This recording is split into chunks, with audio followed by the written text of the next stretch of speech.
Welcome to the Salmon Runs YouTube. Enjoy the video.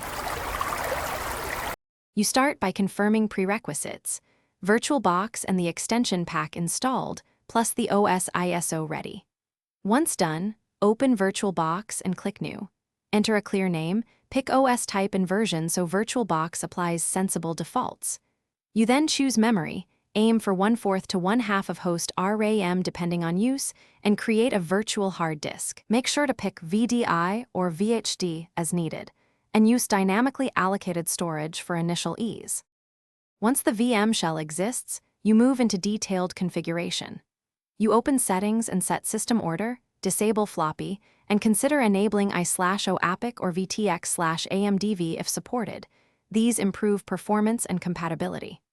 Next, attach the ISO under storage to the optical drive so the VM can boot the installer. You also configure network. Select NAT for basic internet or bridged for LAN access. Make sure to set shared folders, clipboard, and graphics memory before starting the VM.